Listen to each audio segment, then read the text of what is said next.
So you were asking about link So building and offering it as a service. yeah, so to me, link building, it just seems like it is best done with the client. And here's why I'm thinking.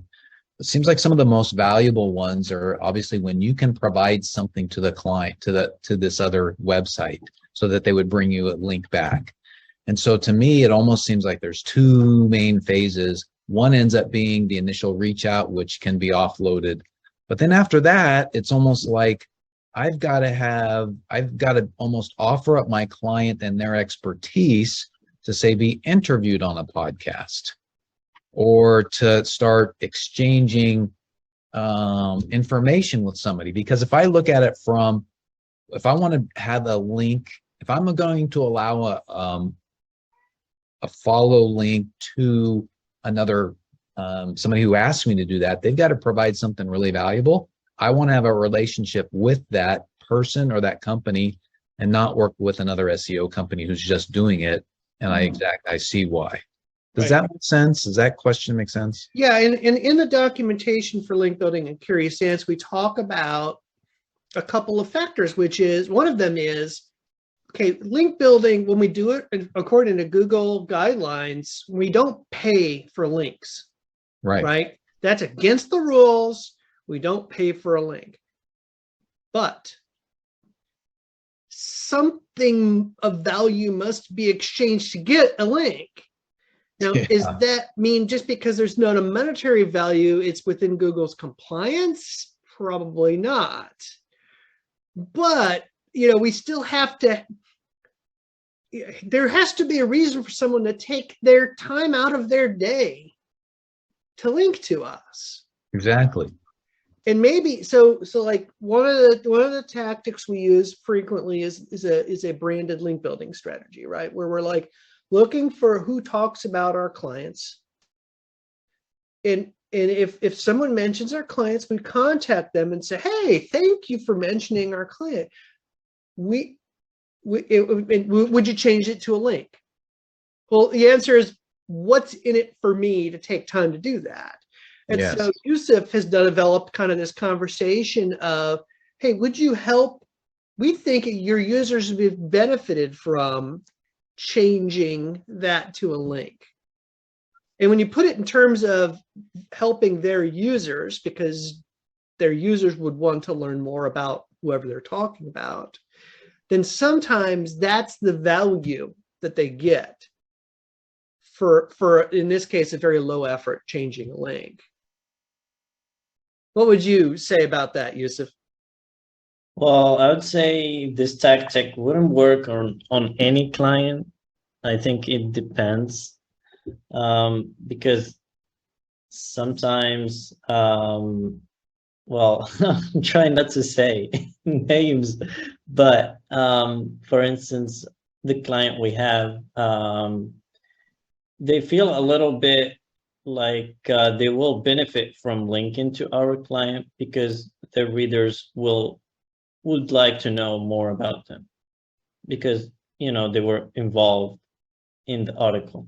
Right. Let's say they were the person's name was integrally involved, so they might want to learn more about that person. Yeah. Right? Or and another thing is they mention them by name, so it's easier to link to someone with the name rather than when they mention the whole brand. Because if they mention the whole brand, they already know the link of the website, so they could have linked to the website if they wanted to. Yeah. But when they mention the name and there is a link for a portfolio for that person in the website, so yeah, maybe they don't know and maybe they wanted to do it and they didn't know. So yeah, this is where I found it most successful when doing branded link building. But when just asking for the website, it's a bit difficult if you don't offer something in return. But yeah.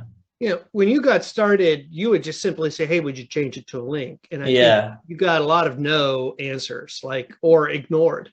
Yeah. But eventually, when you are able to phrase it in terms of, hey, this will help your users learn more, you will have a better experience on your website, you started getting a better response rate. And then the second stage of good link building is relationship building, where one of our best recent links that we got, they were talking about our client, and we said, hey, by the way, the next time we talk about this topic, we would love to tell you first and give you like a scoop. And so that sets us up for the next link. And that's the second principle of link building. Number one principle being, yes, money can't be exchanged, but something has to be a value, right? But two is build the relationship. Like, people will be much more likely to respond to you if you treat them like a human being. Sure. And that second part is why it's really hard to outsource link building, right? Because we're coming and saying, hey, would you like us to introduce you to the client? Because we're not the client that we're asking for the link. Well, who are you? We're the marketing agency. Wait, what? I don't want to help with marketing. That gets a little dicey. I want to ask something from Dave and Trisha.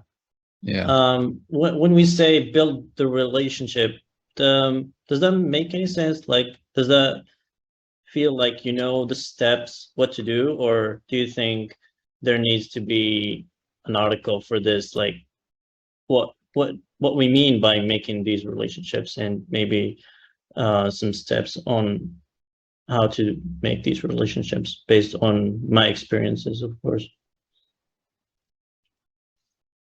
Or is it something simple like So yeah. So I said kind of in general, no, but maybe some different tips, since you've done it and you have some experience. There might be some things that tips that you have that I wouldn't have thought of. All right. Since that's what you actively do, is helping work with link building. What would be really cool, Yusuf, is if you could put some data together and say, well, here's the way I did it, and I got 1 out of 100. Now that I changed it, I'm up to 10 out of 100 or something like that. Yeah, that's really cool information to share. That's a good idea. And what's so important about that is to like really set expectations and to start thinking about, well, how much work is it really? It's like, it's going to take all this time. And then the other aspect of it is, because I don't know when you guys are doing link building, how much you get the client involved at all. To me, it almost seems like the best approach would be for us as an SEO service to point out where would be some of the best links and reach outs that could happen, and then almost tell the client, here's a script for you, you send it and let us know, and we'll work together to get that link. Oh, actually, that's very smart. Yeah, because I'm thinking, like, for example, that our client, they're so knowledgeable about what they do, but maybe there is, with one of their clients, their best clients, who's bought like 10 custom tarps, have a link back to Verdant Tarps, but then there'd be like, well, can we do a podcast interview with you and put it on our podcast or something like that, maybe we could write an article. So anyway, it's almost like it needs to be almost like a dance between us and our client and our client's person they're trying to get the link from. I agree that the best links you get have client involvement, just like the best content you publish on the website has client involvement. You could write about anything. You could hire a writer to write about anything if you had an unlimited budget. But in some ways, it's never going to be exactly right unless the client, who is probably more of an expert, at least reviews it. Yeah. Yeah. Same thing's true with link building opportunity. Like one of our favorite link building opportunities, and this is great for companies that don't have brand mentions yet, is help a reporter out, Haro. Yeah, you're And right. it's basically an email you get 3 times a day of people who are looking for source material for their articles. Yeah. And there's some pitfalls in it, but where we have struggled in using that for link building, frankly, even though we mention it in Curious Ants and recommend it, it's we find opportunities for our clients, but we can't get input from our clients quick enough because there's a real quick deadline. Yeah, that's a really, really good point. So what we've tried to do, here's how I failed on it in the past. All right, I've asked clients to sign up for Haro, and they're like, "This is a great idea," and they just don't do it. Mm-hmm. I've tried to weed through them myself, or Yusuf's weed through them, and then it's almost no fault for Yusuf, but it's almost worse if Yusuf finds it, because then Yusuf sends to me, then I got to send it to the client, and the client's going to find an expert, talk about it, and they got to get back to the client, and the client gets back to me, and then I get back to you. You know, it's like, oh Lord, like it's 6 hours too late at that point. Yeah, we tried to find a solution for that, and I suggested to David that if there is a topic related to marketing and it's something that's not too sophisticated, maybe I would just do a little bit of research about it and, just write a summary about their question. And well, I was gonna say this tomorrow, but actually someone replied in one of my pitches. Good. While doing this. Well, sadly, they were not really, I don't know, they were kind of just asking for a link to, Yeah. but they, well, actually, that's a good strategy. Like they were asking for link in Haro. They had this page of all these experts talking, and they just said, maybe if we can write for you or something like that. And we will add your, the reply I gave them in that page with all these experts talking. And the website was not actually that bad. It was good, but yeah. But exchanging links is against what we do. Right. We can't trade links or exchange links, and this is just a complicated way of trading links. Yeah.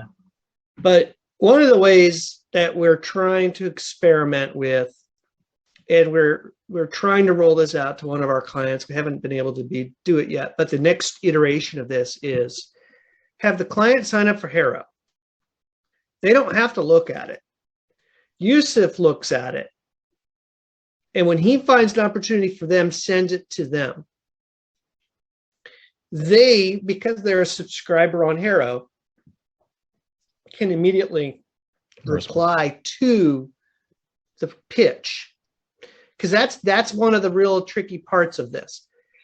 You have to be a subscriber of the newsletter in order to send the email to it. Mm-hmm. So if it has to go back to Yusuf to send, and Yusuf is not available, he's eating dinner, he's sleeping, Yusuf has other things in his life besides link building, believe it or not, and he doesn't get back to, well, then the client's missed the window. So if we ask the client to sign up and Yusuf sends to them, they can hit the button and reply, and it expedites the process. Plus, Yusuf has helped them by weeding through all the stuff that is not relevant to them and basically become their Haro. Do you guys, for when you're doing your link building, do you get a client-based email that you can use? That is a best practice. Yeah. That is hard because, number one, if you're a new provider, like the damage you could do by having an email address at a domain for a company, right? Like they don't know you to trust you to do that. Second of all, that's an expense, right? They're going to pay Even if it's 15 bucks a month, pay for that email, right? Yep. So that becomes a challenge in and of itself. There are some circumstances where I have worked on that, and it has been a little bit easier because you can, first of all, I built trust with the client. They know I'm not going to burn them. And second of all, it greases the wheel, because that's the real challenge with link building, is that you portray yourself. Why are you at Reliable Acorn contacting me on behalf of this client? Well, we're the marketing company. Oh, I don't trust marketing. That's right. Well, we're listen to what we're saying. We're trying to help you. No, there's got to be a catch. Well, you don't lose anything by linking to us. You don't lose anything, but people get suspicious, and so to have the client email address, Yusuf and I struggled with this in another way, where we're like, what is your title, Yusuf? Because I don't want to say link building expert in your email signature. Yeah, that's right. Because then it's like, oh, all they want is a link, and that has such a spammy connotation. But that's not how we do link building. I forgot what your title is, what we came to as your outreach expert. Outreach expert. Yeah. Oh, outreach expert. Right. That's good. So, and he is an expert. So we've talked about a couple tactics. Branded. There's Haro. Mm-hmm. There's also competitive research. Yeah. And that's the idea. It's just like branded research, but you're researching your competitors. Yeah. Because if they can get a link, you might not want all the links they have, but you might be able to pick the better. Or use that to say, that's an interesting strategy I haven't thought of. We can improve on that. Yeah. But do you know your competitors? Yeah, we do. Our client knows their competitors. Yeah. Yeah, and like in the tool that we use, Hike, we've got, all the keywords that the competitors get, have, and what they're ranked for. So that's part of our keyword strategy creation. So yeah, we do have that. Mm-hmm. But the other tactic what we use is a guest blogging tactic, which can be a little controversial. But I think the controversy of guest blogging is related to when people use crappy content and don't offer any additional value. When you publish in anybody who would take your article because they're just happy to have an article they don't have to write, and you're published alongside people that are irrelevant to what your business does, and you're not taking time to write something original, that's bad guest blogging. But if you take time to write something unique and original in a respected industry blog that your client has approved and is willing to put their name on, that's a good article. And that's a link that makes sense to have. At the very least, it's a byline link to the homepage of the client's site. Yeah. But better if you can link to a product or a service that you have, because you're talking about something that's not self-promotional in the article. Right. But again, it's really hard to do that kind of quality when the client's not involved. It is. So I would think anything that we're going to do when we offer link building, it's got to be in concert with the client, even more so than anything else that we do with them. But where we overcome that is our clients are used to approving content before we publish it on their site. Mm-hmm. And so because they're used to that process of content approval, this is just another piece of content to approve. Yeah. and it just happens to be going on another site. And sometimes we have to explain why we would take this thing we took so long to write and not put it on our own website. And sometimes you have to explain, okay, well, what's on their website, we can't also publish it on our website. But once they get it, then they get excited about it. And that's one of the really cool things about doing link building the right way, is that you can be really proud to show the clients the links you've built, rather than trying to justify why you put a link on that website. Some nefarious link builders will just put a link wherever they can get it, and then maybe they might be embarrassed if the client sees it. Like if that's your link building strategy, you need to reconsider. Okay, yeah, that's helpful. Thank you. Okay, I mean, there was a study, a statistic that just came out a couple weeks ago, which was just the idea that to this day, link building is considered still the hardest part of SEO. Oh yeah. Oh yeah. And the good news is, 10 years ago, links, it was all about the quantity of links. And you take a link wherever you can get it. We'd say a link is a link is a link. I take it wherever I can get it. Yeah. And now, hey, if you get one productive link from a good site a month, that might just be what you need. Yeah. Now, if you're competitive, you're going to need more than that. But like if you just get started and even just set the bar that low, you're going to build momentum. You're going to learn how to do it. The client's going to learn what's going on. The client may even be excited about it, and then, you can start to take it a little further. And that's kind of what we've done is we started simple, and now we're taking it to the next level and the next level and the next level and the next level. Yeah. And as Yusuf's learned it, the links are really good, and we can start to see the implications of the links that are built. It's really fun to see that. Yep. Sounds good. Okay.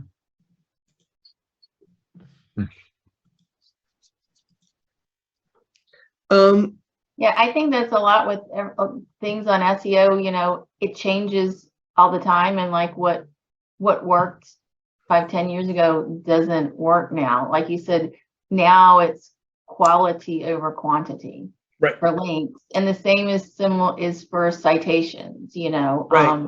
It used to be you could just like keep getting more citations and that would help. Because I had somebody, I think at one point when I was thinking about like when I was offering, because I offer citations, but at one point I was thinking, oh, I could do like a monthly service. I'll add like, X number of citations a month.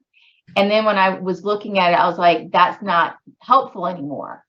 And I've actually had people ask me recently, oh, they were considering doing that. And I was like, if this were 10 years ago, I'd say, yeah, sure. Now, So Right. It's kind of the same. It needs to be quality. Yeah. And I mean, even literally as I'm sitting here talking with you all, I got a Facebook message for one of our clients where someone said, hey, would you like to pay us for an article on our website? Like, really? Yeah. Like, really? What year is this? Yeah, exactly. Yeah. Wow. Yeah.